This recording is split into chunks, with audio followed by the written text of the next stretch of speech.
ਅੱਗੇ ਲੜਕਾ ਸ਼ਹਿਰੀ ਬੈਠਾ, ਅੱਗੇ ਪਕੜਾ ਦੇ, ਅੱਗੇ ਪਕੜਾ ਦੇ, ਹਾਂ ਉਹਨੂੰ ਅੱਗੇ ਪਕੜਾ ਦੇ।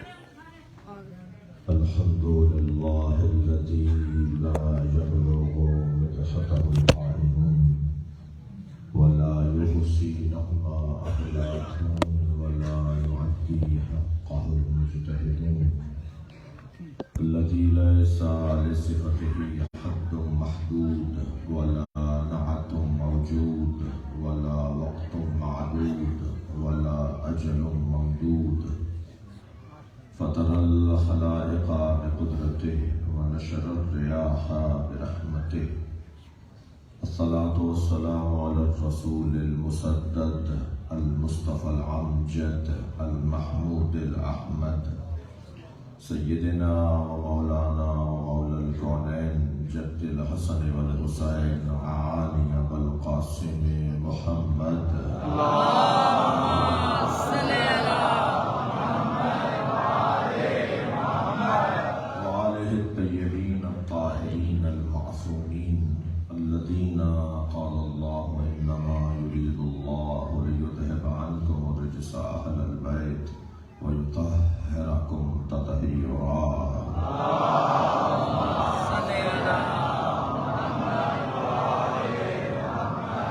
ولعنة الله على أعدائهم أجمعين من يوم عداوتهم إلى قيام يوم الدين أما بعد اس شہر کے تمام سنی شیعہ مرحومین کی مغفرت کے لیے بلند تر صلوات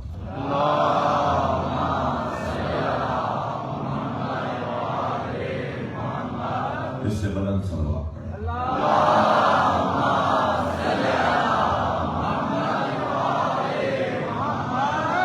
سورہ مبارکہ صافات کی 2 آیتیں پڑھی ہیں اور ان دونوں آیات کا تعلق حضرت ابراہیم کی قربانیوں سے ہے۔ ماشاءاللہ تاریخ ابدیت میں سب سے زیادہ بڑی قربانی حضرت ابراہیم کی ہے۔ انبیاء کرام میں جسے اللہ نے نبوت و رسالت کے بعد امامت بھی عطا کی ہے، وہ حضرت ابراہیم کی ذات ہے۔ اور اللہ کا تو کسی سے نہ پڑوس ہے نہ رشتہ داری۔ پڑوس کی بنیاد پر اور رشتہ داری کی بنیاد پر استثناء لگایا جاتا ہے۔ اللہ کا کسی سے کوئی پڑوس نہیں ہے، اس لیے کہ اللہ کا جسم نہیں ہے، اور جس کا جسم نہ ہو اس کا مکان نہیں ہوتا، اور جس کا مکان نہ ہو اس کا پڑوس نہیں ہوتا۔ ہم اللہ کا جسم نہیں مانتے اس لیے کہ جسم رکھنے والا محتاج مکان ہوتا ہے، اور جو محتاج ہو وہ صمد نہیں ہوتا، اور جو صمد نہ ہو وہ اللہ نہیں ہوتا۔ لہذا یہ سارا مجمع سنی شیعہ مجمع اللہ کے جسم کا قائل نہیں ہے۔ اگر کہیں کچھ لکھا گیا ہے تو وہ خود ذمہ دار ہے۔ قرآن اور حدیث صحیح کے مطابق تو اللہ کا جسم نہیں ہے، وہ جسم و جسمانیت سے مبرہ ہے۔ تو جب اس کا جسم نہیں ہے تو اس کا پڑوس بھی نہیں ہے، جسم نہیں ہے تو مکان بھی نہیں ہے، تو پھر خانہ کعبہ کیا ہے؟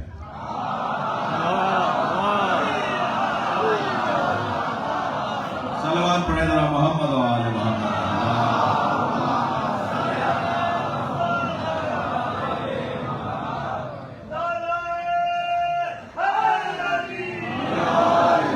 خانہ کعبہ میں اللہ نہیں رہتا، ہاں خانہ کعبہ میں اللہ رہتا ہے۔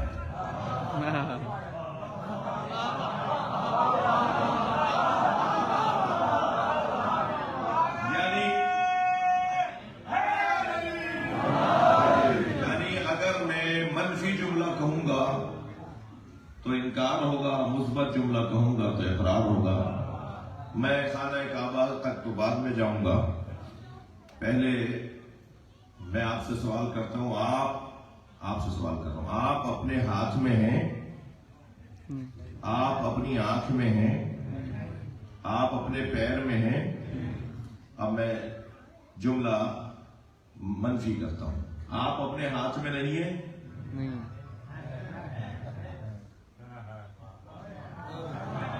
بھائی تھوڑا سا فلسفہ سن لیجیے نا مجھ سے آپ۔ اگر میں کہتا ہوں آپ اپنے ہاتھ میں ہیں، اس کا مطلب ہے پیر میں نہیں ہے، تو آپ کہیں گے نہیں۔ لیکن اگر میں اس کو منفی کر دوں گا، آپ اپنے ہاتھ میں نہیں ہے، ہاں ہے، پیر میں نہیں ہے، ہاں ہے، یعنی میں اگر یہ کہوں کہ آپ اپنے ہاتھ میں ہیں تو آپ محدود کر رہے ہیں نا اپنے آپ کو ہاتھ میں، اس کا مطلب ہے آنکھ میں نہیں ہے، پیر میں نہیں ہے، کان میں نہیں ہے، آپ یعنی روح۔ یہ روح کو کہا جاتا ہے آپ، بدن کو آپ نہیں کہا جاتا۔ اگر اکیلا بدن ہو تو میت کہا جاتا ہے۔ واہ واہ واہ واہ، کیا بات ہے، کیا بات ہے۔ یعنی معتبر ترین شخص بھی جو ساری دنیا علامہ، آیت اللہ، مفتی اعظم کے نام کے ساتھ پکارا جاتا ہو، جیسے ہی اس کی روح اس کے بدن سے نکلی تو یہ نہیں کہا جائے گا کہ مفتی اعظم فلاں کا جنازہ، کہا جائے گا جنازہ۔ نام ہی ختم ہو جاتا ہے مرتے کے ساتھ۔ پھر کہا جاتا ہے جنازہ کب اٹھے گا، میت کب اٹھے گی، یہ نہیں کہا جائے گا شیخ حسن نقوی کب اٹھے گی، کہا جائے گا میت کب اٹھے گی۔ یہاں روح بدن سے نکلی، وہاں نام بھی اپنے ساتھ لے گئی۔ یہ حیثیت ہے اس دنیا کی جس پر انسان اتنا غرور کرتا ہے۔ میں کہوں کہ آپ اپنے ہاتھ میں ہیں تو آپ اپنے ہاتھ میں ہیں کا جواب منفی آئے گا، لیکن اگر میں اس کو منفی کر لوں جملے کو تو آپ مثبت جواب دیں گے، آپ اپنے ہاتھ میں نہیں، یہاں ہیں۔ جب میں اپنا 6 فٹ کا بدن نہیں سمجھ پا رہا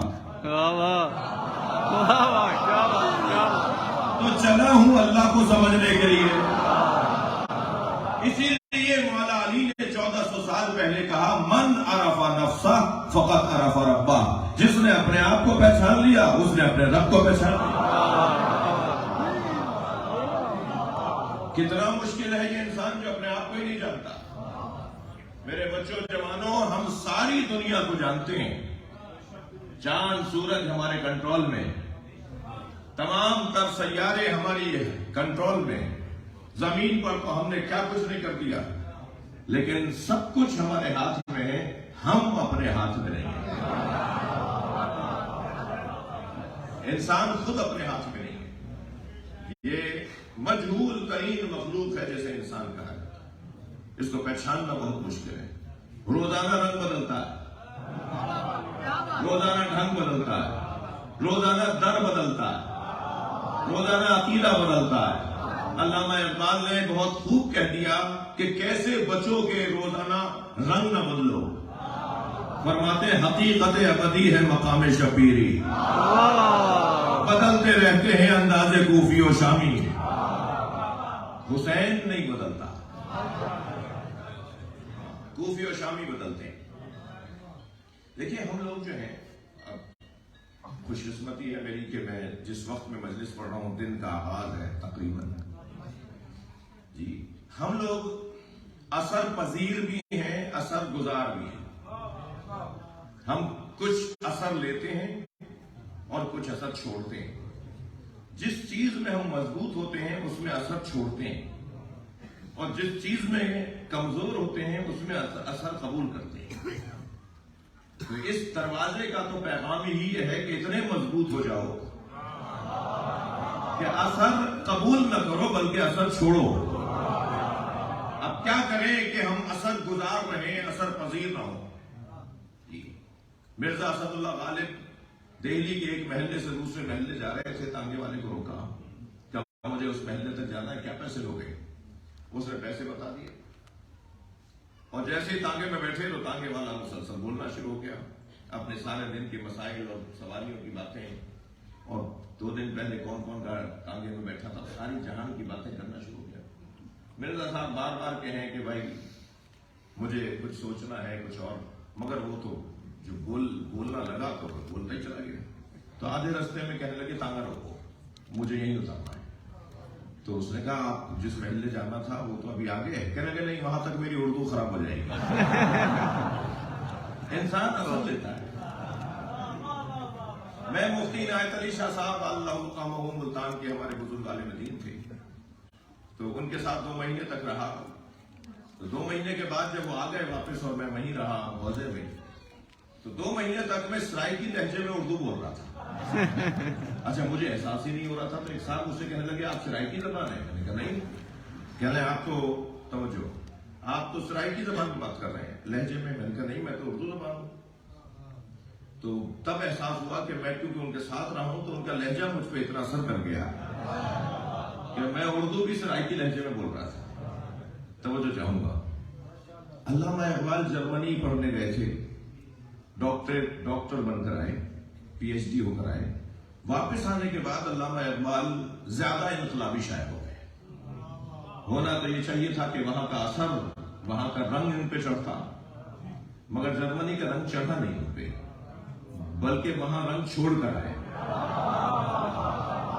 وہ جو رنگ وہاں چھوڑ کر آئے اس کی دلیل یہ ہے کہ جرمن زبان کے علاوہ جرمنی میں پڑھائی نہیں ہوتی تھی، یعنی انگریزی میں پڑھائی نہیں ہوتی تھی. علامہ اقبال کی وجہ سے وہاں انگریزی میں پڑھائی شروع ہو گئی. انہوں نے ضد پکڑ لی کہ میں تو انگریزی میں پی ایچ ڈی کروں گا. جی میری بہنیں ذرا توجہ کریں. انہوں نے ضد پکڑ لی کہ میں تو انگریزی میں پی ایچ ڈی کروں گا، اور پھر آخر منوا کر چھوڑا انہوں نے کہ انگریزی زبان میں ہی تعلیم ہو. تو اثر چھوڑ کر آئے، اثر لے کر نہیں آئے. جی علامہ اقبال جو اثر گزار رہے، اثر پذیر نہیں ہوئے، تو کیا نسخہ تھا ان کے پاس، کیا فارمولہ تھا؟ وہاں ایک زبان کہتے ہیں کیا گیدڑ سنگی تھی، کیا چیز تھی ان کے پاس جس کی وجہ سے وہ اثر گزار رہے، اثر پذیر نہیں ہوئے. اب انہوں نے ہی اپنے 2 مصروں میں ہمیں نسخہ دیا ہے. وہ کہتے ہیں خیرہ نہ کر سکا مجھے جلوے دانش فرنگ. میں چیچے مدنی پرانا شہر ہے. خیرہ نہ کر سکا مجھے جلوے دانش فرنگ، یعنی یورپ کا جو جلوہ اور تجلیاں تھیں، وہاں کی جو ماحول تھا اس سے میں خیرہ نہیں ہو سکا. میری آنکھیں پھٹی نہیں، میں متاثر نہیں ہوا ان سے. خیرہ نہ کر سکا مجھے جلوے دانش فرنگ، سرما ہے میری آنکھ کا خاک مدینہ و نجف. صلوات پڑھے محمد و آل محمد.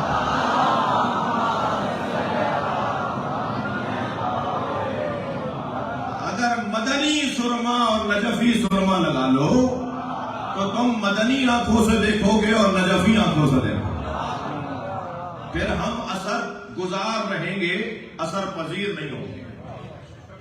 الحمدللہ میں اور آپ جس دروازے پر بیٹھے ہیں، جب میں کہہ رہا ہوں میں اور آپ تو اس کا مطلب شیعہ نہیں، اہل بیت کو ماننا کسی ایک کی ملکیت نہیں. میں یہ بات بارہا کرتا ہوں اور یہاں بھی کہوں گا کہ شیعہ امام حسین کی عزاداری کے مالک نہیں ہیں، شیعہ اہل بیت کے ذکر کے مالک نہیں ہیں، شیعہ امام حسین کی عزاداری کے نوکر ہیں. اور چیچا وطنی کے لوگ ناراض نہ ہوں، شیعہ امام حسین کی عزاداری کے نوکر ہیں اور نوکروں کو اپنی اوقات میں رہنا چاہیے.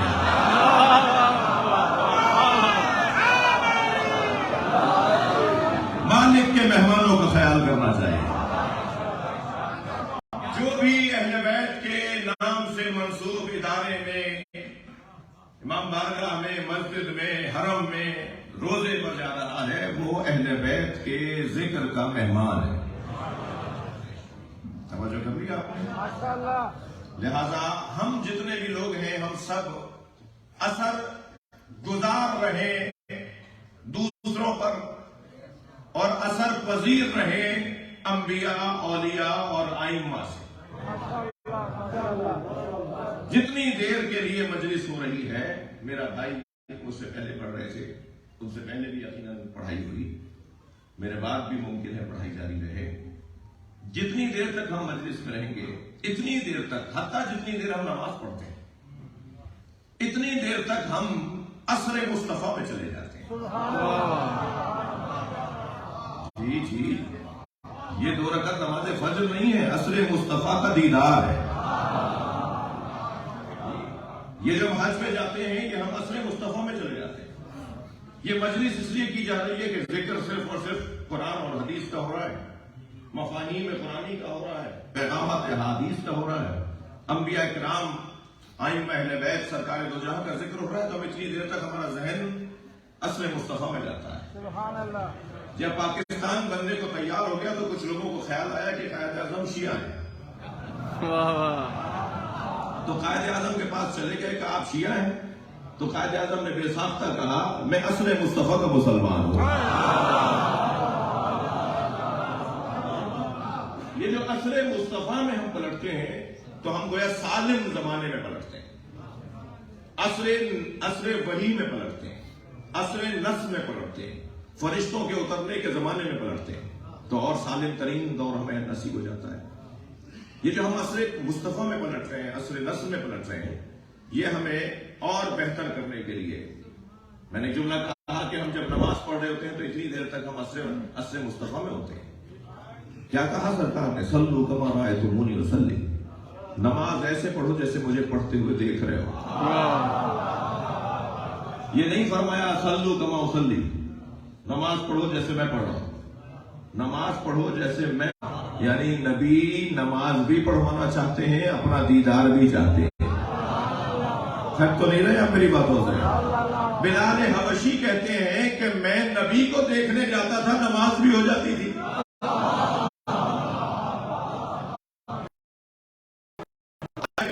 مجھے یاد آ رہا ہے، شاعر کہتا ہے کہ ادائے دید سراپا نیاز تھی میری. ابھی آپ سب مجھے دیکھ رہے ہیں، میں آپ کو دیکھ رہا ہوں، تو ہر ایک کے چہرے کا مجھے اندازہ ہو رہا ہے کہ کون کیسے سوچ کے دیکھ رہا ہے. جی مجھے تقریباً ایک مدت گزر گئی، 94 سے مجلس سے پڑھ رہا ہوں، تو پتہ چل جاتا ہے کہ یہ آدمی کیا سوچ رہا ہے. میں ابھی بیٹھا 25 نام بتا دوں گا کہ یہ دیوبندی ہے، یہ سنی ہے، وہ بریلوی ہے، یہ شیعہ ہے. صلوات پڑھے ذرا محمد والے.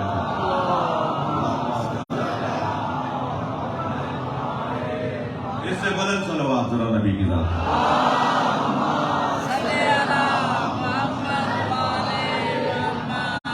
بعض لوگ بڑے غور سے دیکھ رہے ہوتے ہیں اور ہمیں اندازہ ہوتا ہے کہ واقعاً سمجھ رہے ہیں یہ، اور بعض لوگوں کو دیکھ کے ہمیں اندازہ ہو جاتا ہے کہ یہ ہے مجلس میں مگر گھر گئے ہوئے ہیں. اور ایک صاحب تو ایسے ٹکٹی کی باندھ کے ہمیں دیکھ رہے تھے کہ ہم نے کہا سارے مجمع میں سب سے زیادہ سمجھدار یہی ہے. برابر والے کی کونی لگی تو گر پڑے. مجلس کے بعد ہم نے پوچھا بھائی کیا ہوا؟ کہنے لگے آنکھیں کھول کے سو جاتے ہیں. تو یہ دیکھنا بھی مختلف ہے. اور سرکار کو دیکھنے والے بھی مختلف تھے. واہ واہ واہ واہ، کیا بات کیا بات. بھائی میں کیا کہوں، جب قرآن کہہ رہا ہے تراہم ینظرون الیک وہم لا یبصرون، تم نے دیکھا کہ وہ تمہیں دیکھتے ہیں اور نہیں دیکھتے. یعنی چشمے سر دیکھتی ہیں، چشمے جان نہیں دیکھتی. تو دیکھنے میں بھی فرق ہے. تو شاعر کہتا ہے کہ ادائے دید، دیکھنے کا انداز، ادائے دید سراپا نیاز تھی میری. میرے دیکھنے کا انداز ہی نیاز مندی تھی، میری عاجزی میرے دیکھنے میں تھی. ادائے دید سراپا نیاز تھی میری، کسی کو دیکھتے رہنا نماز تھی میری. عزیزو، نبی جو یہ فرما رہے ہیں کہ سلو کما رأیتمونی اصلی، نماز ایسے پڑھو جیسے مجھے پڑھتے ہوئے دیکھ رہے ہو. تو نبی کو ہم نے نماز پڑھتے ہوئے کیسے دیکھا؟ نبی کو ہم نے نماز پڑھتے ہوئے ایسے دیکھا کہ سجدے میں سر ہے، پشت پہ حسین ہے.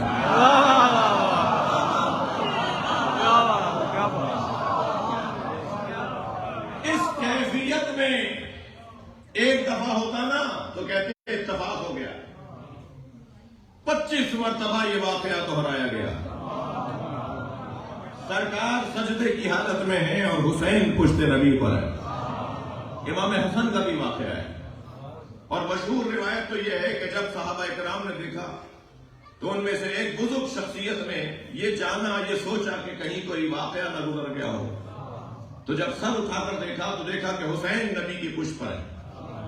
تو انہوں نے ہاتھ بڑھایا کہ کسی طرح حسین کا ہاتھ پکڑ کے اتار دیں.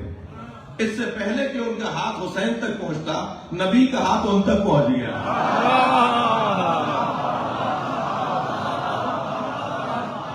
اور جب تک حسین مولا خود نہیں اترے، سرکار نے سر سجدے سے نہیں اٹھایا. میرا موٹا سا سوال ہے، میری اور آپ کی نماز کی کیا حیثیت؟ نماز تو ہے ہی مصطفیٰ کی. ہماری نمازوں کا کیا اعتبار؟ اللہ قبول کر لے تو اس کا کرم. ہم تو ابھی اسی الجھن سے نہیں نکلے کہ ولا الضالین کہنا ہے یا ولا الضالین کہنا ہے. ہم تو ابھی حروف کے، تجوید کے اور مخارج کے مسائل سے باہر نہیں آئے. تو ہماری نماز تو اللہ کرم کرے کہ قبول ہو جائے. اور وہ کریم ہے، کرنے والا ہے، وہ قبول کرنے والا ہے. نماز تو ہے امام نبی مکرم کی. تو جو نبی کی نماز بغیر حسین کے نہ ہو، سرکار سجدے کو، اچھا نماز میں بھی سب سے زیادہ حساس اور اہم رکن سجدہ. قیام نہیں. زندہ آباد، زندہ آباد، زندہ آباد، مرد آباد، مرد آباد.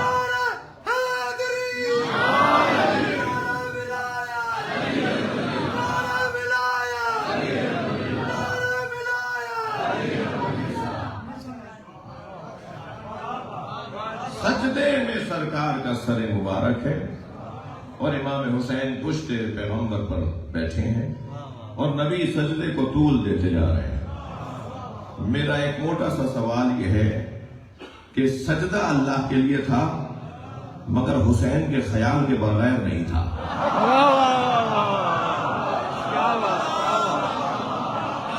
جس موحد کے ذہن میں حسین حاکم نہ ہو، اس کا سجدہ بھی قبول نہیں ہے. میں محترم مجمع سے ایک اور سوال کرتا ہوا گزروں کہ حسین کی یاد میں نمازیں ختم ہوتی ہیں یا سجدے طویل؟ خبردار محبت حسین کو بدنام نہ کر دے کوئی، کہ جو محبت حسین میں ہوتے ہیں وہ نماز نہیں پڑھتے.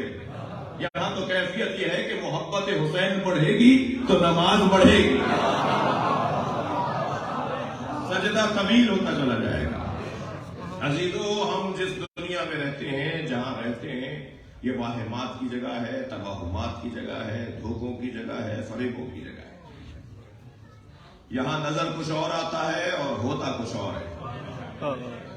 یہ جگہ دھوکے دینے کی جگہ ہے، یہ رنگ اور ملمہ کاریوں کی جگہ ہے.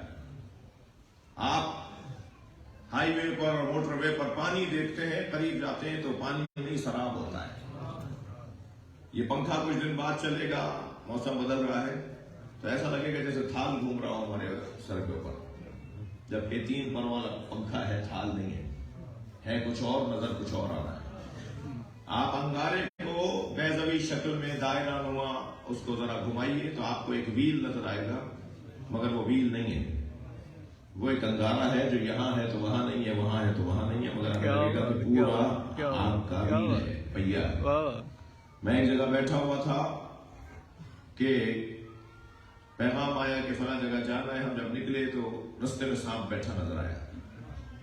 میرے بڑھتے ہوئے قدم رک گئے. میں سوچنے لگا یہ موذی ہے، حملہ کرے گا. تو میں اس سے بچنے کے لیے ذرا سوچ رہا تھا کہ دور سے لوگوں نے مجھے دیکھ کے تبصرے شروع کیے. مولانا کو دیکھو بڑی شجاعت کی باتیں کرتے ہیں، سانپ سے ڈر رہے ہیں. اب میں سوچنے لگا ان کے چڑھانے میں آؤں یا عقل مندی کا ثبوت دوں. بہت سارے لوگ چڑھا کے غائب بھی ہو جاتے ہیں. صرف کوفے میں مسلم نہیں تھے، یہاں ہر شہر میں مسلم. ابھی میں کھڑا سوچ رہا تھا کہ مجھے کیا کرنا ہے کہ یہ چھوٹا سا بچہ میرے برابر میں آ کے کھڑا ہوا مثال دے رہا ہوں، اور مجھ سے کہنے لگا مولانا یہ پلاسٹک کا سانپ ہے. جیسے مجھے معلوم ہوا پلاسٹک کا سانپ ہے، میں نے اسی پر پیر رکھا، اسے کچلتا ہوا آگے چلا گیا. معلوم یہ ہوا جب حقائق روشن ہو جاتے ہیں تو اقدامات بھی تبدیل ہو جاتے ہیں. میں جملہ ہدیہ کر رہا ہوں چیچا وطنی کے مومنین کو اور سنی شیعوں کو. جب حقائق روشن ہو جاتے ہیں تو اقدامات بھی تبدیل ہو جاتے ہیں. ساری دنیا جس عزیز سے ڈرتی تھی، حسین اس کی حقیقت کو جانتے تھے.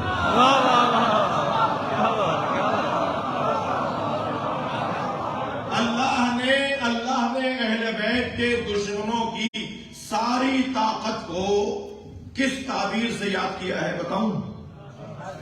وَيُرِيدُونَ لِيُطْفِئُوا نُورَ اللَّهِ بِأَفْوَاهِهِمْ وَاللَّهُ مُتِمُّ نُورِهِ.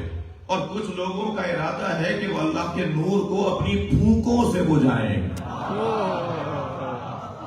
اللہ نے اپنے انوار کو بجھانے اور مخالفت کرنے والوں کی ساری طاقت کو پھونک بولا ہے. اور کتنا ذلیل کرتا ہے. اتنے بڑے بڑے سرمائے، اتنے بڑے بڑے بجٹ، اللہ کہہ رہا ہے پھونک ہے، کچھ بھی نہیں کر سکتے. آپ اطمینان کے ساتھ میرے عزیزو اہل بیت کا ذکر کریں. زمانہ کروٹیں لیتا رہتا ہے، نظریہ نہیں بدلتا. یہ دور اس سے زیادہ سخت دور آیا. یہ تو کوئی سخت دور ہی نہیں ہے. کہاں سخت دور ہے؟ کون سا سخت دور ہے؟ دیواروں میں چنے گئے اہل بیت والے، زندہ دفنائے گئے اہل بیت والے، چن چن کے مارا گیا، درباروں سے ذلیل کر کے اٹھایا جاتا تھا، بے حرمتی کر کے اٹھایا جاتا تھا. لیکن قافلہ یہاں تک آ گیا. یہ قافلہ اور آگے جائے گا. مجھے بہت اچھا لگتا ہے جب یہ چھوٹے چھوٹے بچے مجلس میں آئے بیٹھے ہوتے ہیں. انہیں ضرور اپنے ساتھ لایا کریں. ہمیں بھی کوئی لاتا تھا. یہ ایسے ہی قافلہ آگے بڑھے گا، یہ نظریہ ایسے ہی آگے بڑھے گا. اور مجلس میں ذکر اہل بیت میں جب ہم آ کر ایسے بیٹھتے ہیں تو جو اطمینان ہمیں نصیب ہوتا ہے اور وسعت قلبی نصیب ہوتی ہے. یہ امام بارگاہ ہے، یہ میرا اور آپ کا ذاتی گھر نہیں ہے. اس کی صفات میں سے ایک صفت یہ ہے کہ یہاں ہم جب آتے ہیں تو جوتیاں اتار کر آتے ہیں. جی جوتیاں سب باہر اتار کر آتے ہیں.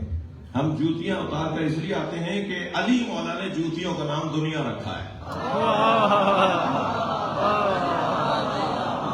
ہم اپنی دنیا باہر چھوڑ کر آتے ہیں. باہر کوئی ہوگا 200 ایکڑ کا زمیندار، باہر اترا ہوگا کوئی 5 کروڑ کی گاڑی سے، باہر کوئی آیا ہوگا 20 کروڑ کے بنگلے سے نکل کر. مگر جب امام بارگاہ میں فرش حسین پر آ کے بیٹھا ہے تو سب حسین کے فقیر ہیں. سب یہاں امام حسین سے کچھ لینے آئے ہیں. ان سے مضبوطی، ان سے استقلال، ان سے استقامت، ان سے صبر، ان سے ہم اپنی روح کو مضبوط کرنے آئے. میں نے ایک جملہ کہا یہ توہمات کی اور واہمات کی جگہ ہے. یہاں دھوکے ہیں، فریب ہیں، نظر کچھ اور آ رہا ہے، ہوتا کچھ اور ہے. اس وقت ہم ایک مشترکہ کیفیت میں بیٹھے ہیں. ہم سب لباس پہنے بیٹھے ہیں. لباس عربی زبان کا لفظ ہے جس کے ایک معنی ہے دھوکہ. دھوکہ فریب. مہنگے کپڑے میں اگر کوئی شخص ہمیں آتا نظر آئے تو ہم اس کے آنے سے پہلے خود کھڑے ہو کر استقبال کرتے ہیں. بڑھ کر سلام کریں گے، ہاتھ ملائیں گے. کسی کا کالر اڑا ہوا ہو، پائچے پھٹے ہوئے ہوں، بٹن ٹوٹے ہوئے ہوں، جی اس کا دامن پھٹا ہوا ہو تو اس کے سلام کا بھی ہم جواب نہیں دیتے. تو دھوکہ کون دلوا رہا ہے؟ لباس. مہنگے کپڑے والے کو بڑھ کر سلام کیا، پھٹے کپڑے والے کا سلام کا جواب بھی نہیں دیا. تو دھوکہ کیسے ہوا؟ لباس سے. کیا معلوم جو مہنگے کپڑے پہن کر آیا ہے وہ علاقے کا یزید ہو، اور کیا معلوم جس کے کپڑے پھٹے ہوئے ہیں وہ علاقے میں اللہ کا ولی ہو۔ ویسے ہی اللہ نے اپنے ولیوں کو فقیروں میں چھپایا ہوا ہے۔ جی بڑی گاڑی سے اللہ کا ولی نہیں اترتا، مہنگے گھروں میں اللہ کے ولی نہیں رہتے، پیسہ ہو تب بھی نہیں رہتے، دونوں خواہشیں ایک ساتھ پوری نہیں ہوں گی کہ میں بڑا مکان بھی رکھوں، مہنگی گاڑی بھی رکھوں اور اللہ سے ولایت بھی لے لوں۔ دونوں چیزیں ایک ساتھ نہیں چلیں گی۔ اگر مجھے اللہ کا قرب حاصل کرنا ہے تو سادگی اپنانا پڑے گی۔ یہ چیز بھی حلال ہے، جائز ہے، اچھا مکان ہونا چاہیے، اچھی گاڑی ہونی چاہیے، مگر یہ خواہش مت کرو پھر کہ تمہیں کچھ ولایتیں بھی مل جائیں، کچھ مقامات بھی نصیب ہو جائیں۔ ایسے ہی ایک فقیر گزر رہا تھا رستے سے جس کا یہ کالر گزرا ہوا تھا، سادگی اس کی ظاہر تھی۔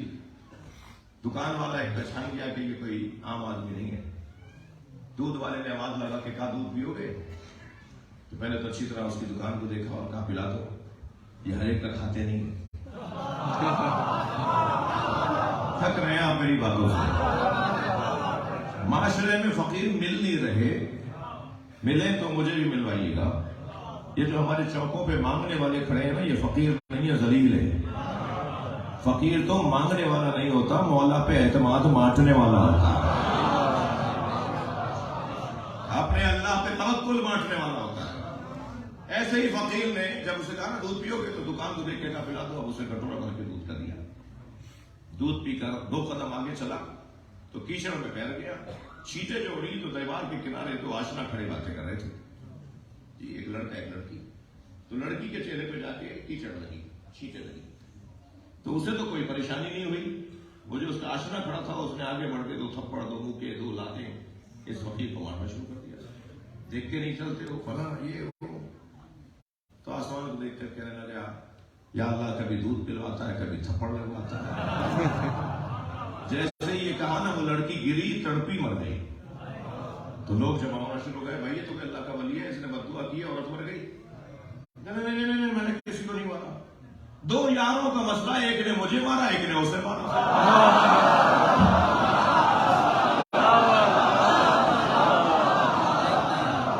میں نے صلوات پڑھے محمد و آل محمد۔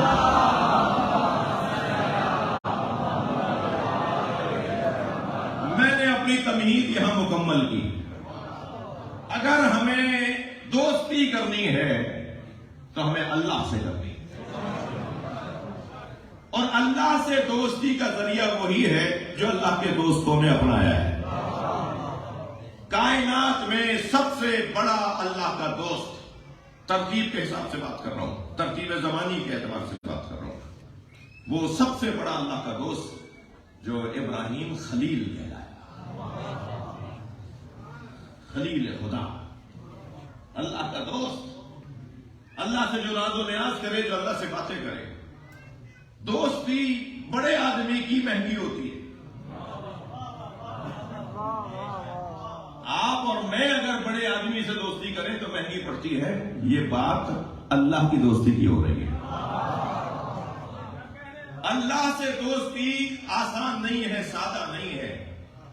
اللہ سے دوستی میں خرچہ بہت ہوگا، اللہ کی دوستی کا پروٹوکول بہت زیادہ ہے۔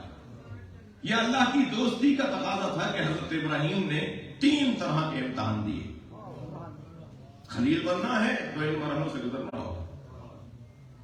انسان کے پاس 3 چیزوں سے زیادہ چوتھی چیز کوئی نہیں ہے، یا مال ہے، یا جان ہے، یا اولاد ہے۔ چوتھی چیز کوئی ہے تو مجھے بتائیے۔ مال، جان، اولاد۔ حضرت ابراہیم نے 3 امتحانات کمال کے دیے۔ جانور چرانے کے لیے اپنا مال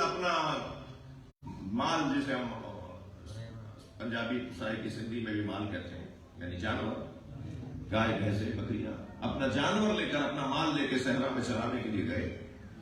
ادھر اللہ نے جبریل سے کہا جاننا چاہتے ہو میرا خلیل اپنا مال مجھے کیسے دے گا؟ کہ یا اللہ تو بتا، کہا جاؤ جا کے آزماؤ، میرا خلیل مجھے مال دینا چاہتا ہے۔ جبریل امین علیہ السلام حضرت ابراہیم کے برابر سے ایک تسبیح پڑھتے ہوئے گزرے،